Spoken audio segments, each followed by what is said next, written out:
Coming confrontation between the American press and the Republican Party. This comes from Arthur Carter on his website, pressthink.org. And the subtitle is, "The GOP is increasingly a minority party or counter-majoritarian, as some political scientists put it. It conflicts with honest journalism, are structural." And I think this is one of the most important articles just to understand the media dynamic that's going on in our country right now. This actually comes from 2020, but it's still relevant today because this confrontation is continuing and it's going to likely escalate, or I anticipate it'll continue to escalate. So I'm going to read a little bit of this and just get it started, and I'll probably come back to this in future episodes of the video.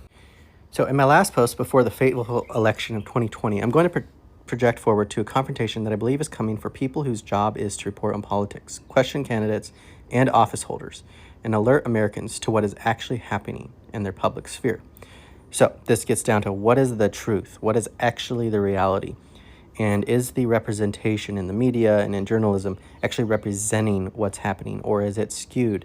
And in the case of the media, skewing it in their particular biases, or in Trump's case, skewing the perception so it's to his advantage, as opposed to actually getting to the truth of the matter. So he goes on, journalism is a name for that job.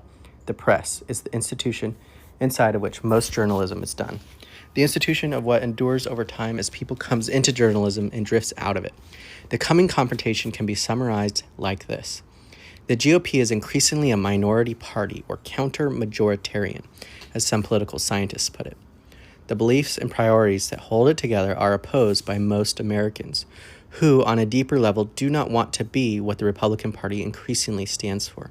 A counter-majoritarian party cannot present itself as such and win elections in swing districts. So it has to be counterfactual, too. It has to fight with fictions, making it harder to vote and harder to understand what the party is really about. These are two parts of the same project. The conflict with honest journalism is structural. To be its dwindling self, the GOP is also be at war with the press, unless, of course, the press folds under the pressure.